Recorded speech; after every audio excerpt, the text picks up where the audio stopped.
Hello friends, welcome to my channel Chaurasia coaching class. आप सभी मित्रों को सादर नमस्कार।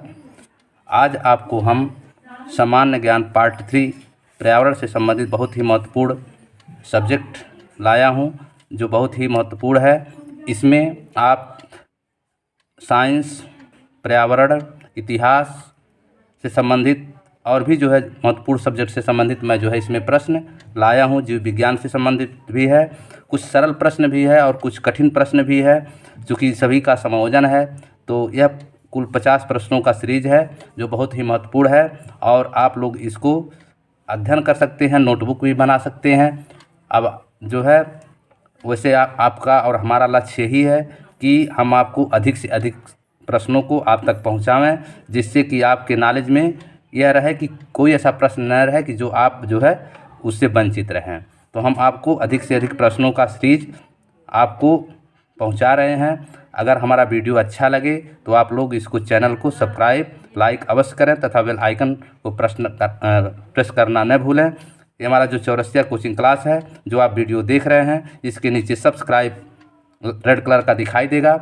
उसको जब आप टच करेंगे तो नीचे 3 घंटी दिखाई देगी, जिसको आप नीचे ये जो ऊपर की घंटी है, इसको जब आप टच करेंगे तो आप हमारा चैनल सब्सक्राइब हो जाएगा और आपको सभी वीडियो जो भी हम महत्वपूर्ण वीडियो बनाएंगे वो सबसे पहले आप तक पहुंचेगा। तो ज़्यादा समय न लेते हुए हम अपना सब्जेक्ट पर आते हैं और अपना स्टार्ट करते हैं। सबसे पहले आप यहाँ देखें कि बृहस्पति ग्रह पर किन गैसों की अधिकता है।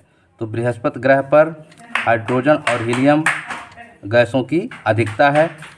जिस प्रकार शुक्र ग्रह पर हाइड्रोजन और हीलियम गैसों की अधिकता है, ठीक उसी प्रकार सूर्य जो हमारा तारा है उसमें भी हाइड्रोजन और हीलियम गैसों की अधिकता है।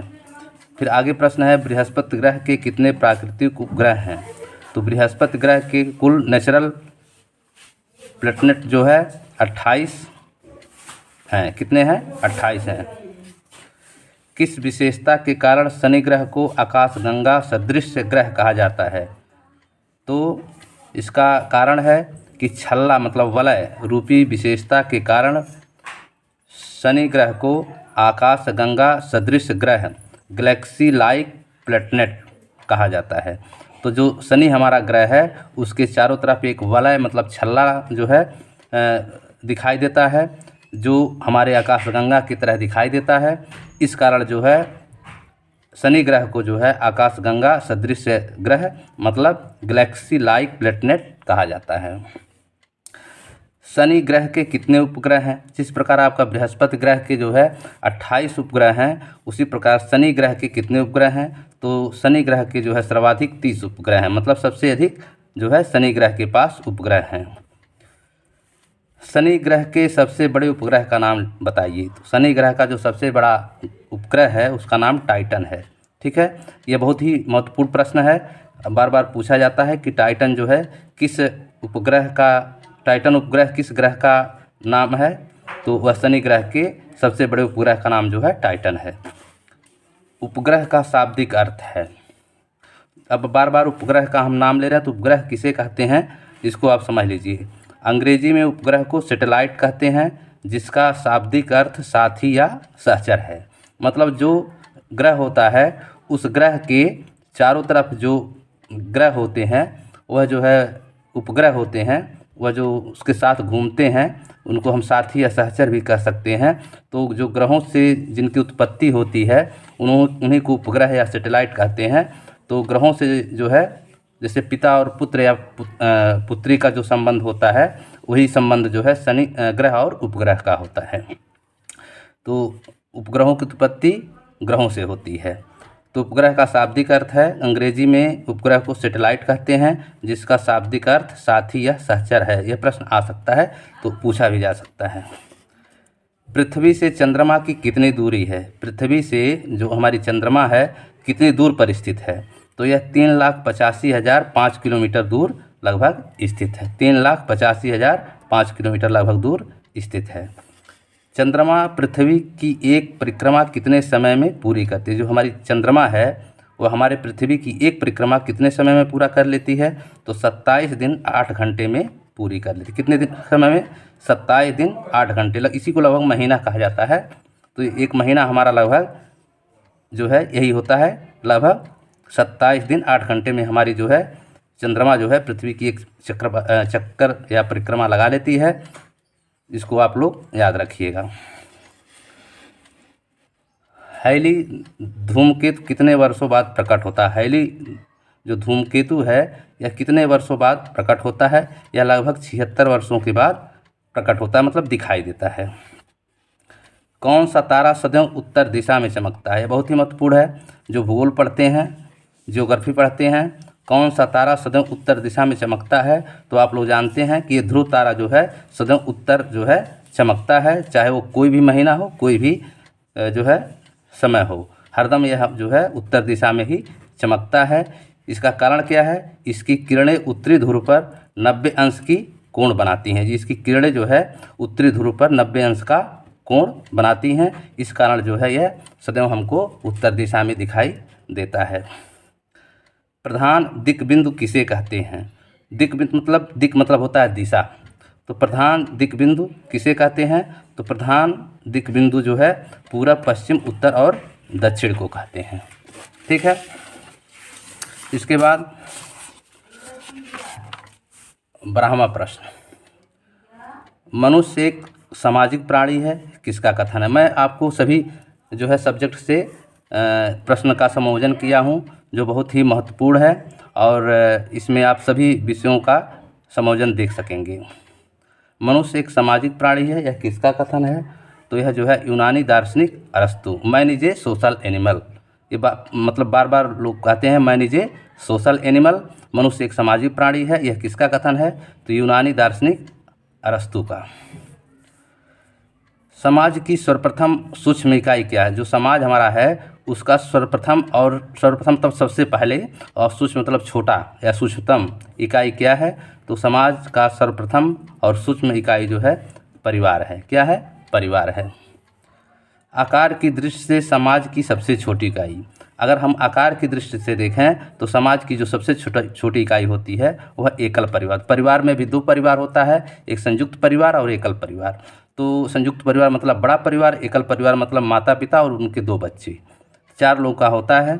तो आकार की दृष्टि से समाज की जो सबसे छोटी इकाई है वह एकल परिवार होता है। लेकिन अगर समाज की दृष्टि से देखा जाए तो सबसे सूक्ष्म इकाई जो है सर्वप्रथम हमारा फैमिली मतलब परिवार होता है। संयुक्त परिवार में सामान्यतः कितनी पीढ़ियां सम्मिलित होती हैं? संयुक्त परिवार में लगभग 2-3 पीढ़ियां सम्मिलित होती हैं, जैसे माता पिता, दादा परदादा। ठीक है, इस प्रकार 2-3 पीढ़ियां इसमें सम्मिलित होती हैं। कुछ रिलेशन से संबंधित हमारा प्रश्न है, जो कुछ लोग तो जानते हैं लेकिन कुछ लोग नहीं जानते हैं। तो हम चाहते हैं कि सभी लोग इसको जान जाएं कि किसका क्या संबंध होता है। जैसे पिता की बहन का क्या कहा जाता है? पिता की बहन को क्या कहा जाता है? तो पिता की बहन को बुआ या फूआ, अंग्रेजी में ऑन्ट कहते हैं। तो पिता का बहन को आप जो है बुआ और फूआ कहते हैं। तो माता की बहन को क्या कहते हैं? तो माता की बहन को मौसी क्या कहा जाता है? मौसी कहते हैं। इनको भी अंग्रेजी में ऑन्ट कहते हैं। पिता के पिता को क्या कहा जाता है? जो हमारे पिताजी हैं उनके पिताजी को हम क्या कहते हैं? तो उनको दादा कहते हैं। क्या कहते हैं? दादा, अंग्रेजी में ग्रैंड फादर। तो पिता के पिता को अगर हम दादा कहते हैं तो माता के पिता को हम क्या कहते हैं? तो माता के पिता को जो है नाना कहते हैं। इसको की भी अंग्रेजी वही ग्रैंड फादर ही है। पिता के माता को क्या कहा? पिता के पिता हो गए, माता के पिता हो गए, तो फिर पिता के माता को क्या कहा जाता है? पिता के माता को क्या कहा जाता है? तो पिता के जो माता होती हैं उनको दादी कहते हैं। क्या कहते हैं? दादी, अंग्रेजी में इसको ग्रैंड मदर कहते हैं। माता के माता को क्या कहा जाते हैं? पिता के माता को तो दादी कहते हैं, तो माता के माता जी को क्या कहते हैं? तो उनको हम नानी कहते हैं। इसका भी अंग्रेजी वही है, ग्रैंड मदर। ये तो हो गया। अब दादा के पिताजी को क्या कहते हैं? अगर दादाजी हैं तो दादाजी के पिता को क्या कहते हैं? तो उनको परदादा कहते हैं। क्या कहते हैं? परदादा, मतलब ग्रेट ग्रैंड फादर। क्या कहते हैं? Great grand father. फिर दादाजी के माता को क्या कहा जाता है? तो उनको परदादी कहते हैं, ग्रेट ग्रैंड मदर। ठीक है। माता या पिता का जो पुत्र होता है वो क्या होता है? हमारा भाई होता है, मतलब ब्रदर। मतलब जैसे हमारी माता है, हमारे पिता का जो पुत्र होगा वो हमारा क्या होगा? ब्रदर होगा, मतलब भाई होगा। पिता या माता की पुत्री हमारी क्या होती है? सिस्टर होती है। क्या होती है? सिस्टर होती है। पिता का जो भाई होता है उसको क्या कहते हैं? चाचा। जो पिताजी हमारे हैं उनके जो भाई हैं उनको क्या कहते हैं? चाचा, अंग्रेजी में अंकल। माता के भाई को क्या कहते हैं? ठीक उसी प्रकार पिता के भाई को तो हम चाचा कहते हैं, तो माता जी के भाई को क्या कहते हैं? मामा, मतलब मेटरनल अंकल। क्या कहते हैं? Maternal uncle. पुत्र की पत्नी, अगर हमारा पुत्र है तो उसकी पत्नी को हम क्या कहेंगे? पुत्रवधू। क्या कहेंगे? पुत्रवधू, डॉटर इन लॉ। पुत्री की पति, ठीक है, पुत्री की जो पति होती हैं उनको क्या कहते हैं? दामाद, मतलब सन इन लॉ। क्या कहते हैं? सन इन लॉ। ठीक उसी प्रकार पति का भाई जो है क्या होता है? जो पति का भाई होता है उसको हम देवर कहते हैं। क्या कहते हैं? देवर। प्रश्न नंबर 31, जीव विज्ञान का जनक किसे कहा जाता है? ये साइंस से है। जीव विज्ञान का जनक किसे कहा जाता है? तो जीव विज्ञान का जो जनक है उसको अरस्तु को कहा जाता है, क्योंकि अरस्तु द्वारा जीवों को 2 समूहों में विभाजित किया गया था, एक जंतु समूह और दूसरा वनस्पति समूह। जो अरस्तु थे उन्होंने सबसे पहले जो है जीवों को 2 समूहों में विभक्त किया था, बांटा था, एक जंतु समूह में और एक वनस्पति समूह में। इसलिए जो है जीव विज्ञान का जो फादर जो है उसे अरस्तु को कहा जाता है। किसको कहा जाता है? अरस्तु को। मानव का वैज्ञानिक नाम क्या है? मानव मतलब मनुष्य का वैज्ञानिक नाम होमो सेपियंस है। क्या है? होमो सेपियंस। जीवन की सबसे छोटी कार्यात्मक एवं संरचनात्मक इकाई है। जीवन मतलब हमारे लाइफ की जो सबसे छोटी कार्यात्मक और संरचनात्मक इकाई है वो क्या है? कोशिका, जिसको अंग्रेजी में सेल कहते हैं। इसको एक प्रकार से कह सकते हैं कि सेल इज माई लाइफ, मतलब सेल ही हमारा जीवन है। तो जीवन की सबसे छोटी कार्यात्मक एवं संरचनात्मक इकाई क्या है? कोशिका, जिसको अंग्रेजी में सेल कहते हैं। सेल से ही जो है हमारा डीएनए बनता है, वंशानुक्रम चलता है। सबसे लंबी कोशिका तंत्र है, ये बहुत ही महत्वपूर्ण प्रश्न है। सबसे लंबी जो कोशिका तंत्र है उसको तंत्रिका तंत्र कहते हैं। क्या कहते हैं? तंत्रिका तंत्र। कोशिका की मुख्य भाग होते हैं, जो हमारी सेल है, कोशिका है, उसके मुख्य कौन भाग होते हैं? तो इसमें कोशिका भित्ति, कोशिका झिल्ली, तारककाय, राइबोसोम, माइटोकॉन्ड्रिया, गाल्जी काय, लाइसोसोम, लवक एवं केंद्रक। कोशिका का शक्ति केंद्र, तो कोशिका जो शक्ति केंद्र है वो माइटोकॉन्ड्रिया है। क्या है? कोशिका का जो पावर सेंटर है वो क्या है? कोशिका का पावर सेंटर मतलब शक्ति केंद्र जो होता है वो माइटोकॉन्ड्रिया होता है। क्या होता है? माइटोकॉन्ड्रिया होता है। आत्मघाती थैली किसे कहते हैं? तो आत्मघाती थैली जो है लाइसोसोम को कहते हैं। किसको कहते हैं? लाइसोसोम को कहते हैं। इसमें जो हम प्रश्न बनाए हैं कुछ बहुत ही आसान है और कुछ बहुत ही टफ हैं। तो कहने का मतलब दोनों प्रकार का प्रश्नों का संयोजन है, जो आपको थोड़ा सहज भी लगे और थोड़ा कठिन भी रहे। सभी प्रश्नों का संयोजन इसमें किया गया है। प्रोटीन की फैक्ट्री किसे कहा जाता है? प्रोटीन की जो फैक्ट्री होती है उसे राइबोसोम को कहा जाता है।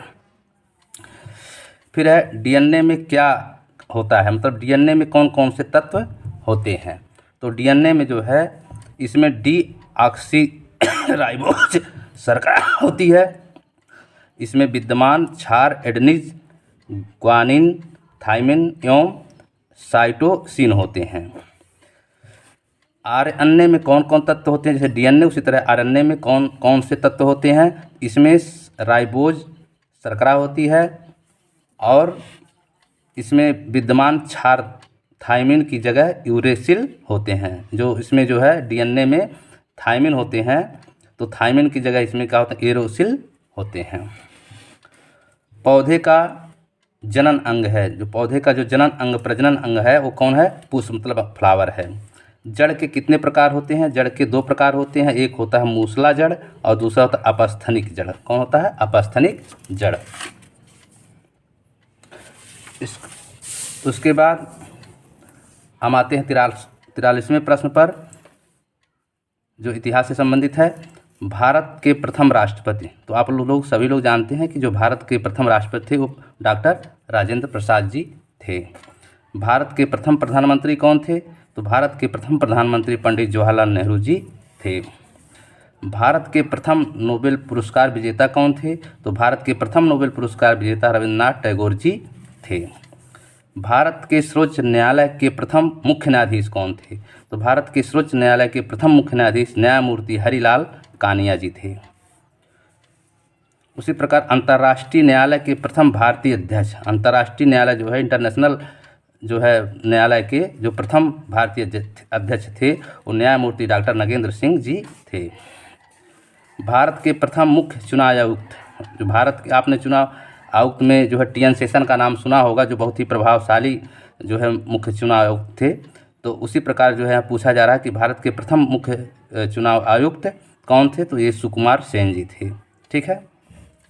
49वां प्रश्न है राष्ट्रीय कांग्रेस के प्रथम अध्यक्ष। तो राष्ट्रीय कांग्रेस के जो प्रथम अध्यक्ष थे वो व्योमेश चंद्र चटर्जी थे। कौन थे? व्योमेश चंद्र चटर्जी थे।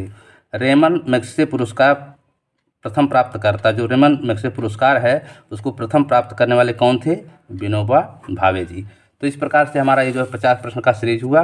अगर आप लोगों को हमारा यह वीडियो जो जनरल नॉलेज और पर्यावरण से संबंधित है और इतिहास से भी संबंधित है, साइंस से भी संबंधित है, सभी तरह का इसमें समायोजन हुआ है। अगर आपको अच्छा लगे तो आप लोग जो है हमारे चैनल को सब्सक्राइब करें और हमारे उत्साहवर्धन के लिए आप लोग लाइक और कमेंट अवश्य करें। धन्यवाद।